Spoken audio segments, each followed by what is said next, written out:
Congress party అధికారంలోకి వచ్చి 2.5 సంవత్సరాలు గడిచినా కూడా ఈ రోజు వరకు ఒక్క నోటిఫికేషన్ ఇవ్వకుండా కాలయాపన చేస్తుంది. ఏమనంటే త్వరలో నోటిఫికేషన్, వచ్చే నెల నోటిఫికేషన్, ఆ పండుగకు నోటిఫికేషన్, ఈ పండుగకు నోటిఫికేషన్ అనుకుంటా టైంపాస్ చేస్తుంది.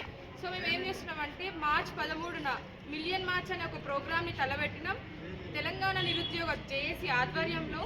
కాబట్టి యావత్ తెలంగాణ రాష్ట్రంలో ఉన్న ప్రతి ఒక్క నిరుద్యోగి ఎవరైతే ఎగ్జామ్స్కి ప్రిపేర్ అయ్యి వాళ్ళకి జాబ్ కావాలి అనుకుంటున్నారో వాళ్ళందరూ ఖచ్చితంగా ఈ మిలియన్ మార్చ్కి హాజరయ్యి దీన్ని విజయవంతం చేస్తేనే మనకు ఉద్యోగాలు వచ్చే అవకాశం ఉంది. అక్కడనే కూర్చొని పుస్తకాలు పట్టుకొని కూర్చుంటే ఉద్యోగాలు మనకు రావు. మనకి చట్టసభలో జాబ్ క్యాలెండర్ ప్రకటించారు, కానీ ఈ రోజు వరకు దాన్ని ఇంప్లిమెంటే చేయలేదు.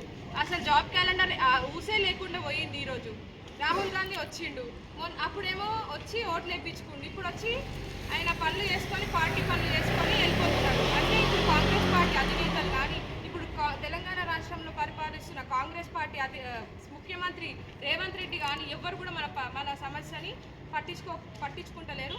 కావున మనం అందరం ఇట్లాంటి ఒక ప్రోగ్రామ్స్ని ఎత్తుకొని దాన్ని విజయవంతం చేస్తేనే మనకి ఉద్యోగాలు వచ్చే అవకాశం ఉంది. కాబట్టి మనం ఖచ్చితంగా హాజరు కావాలి.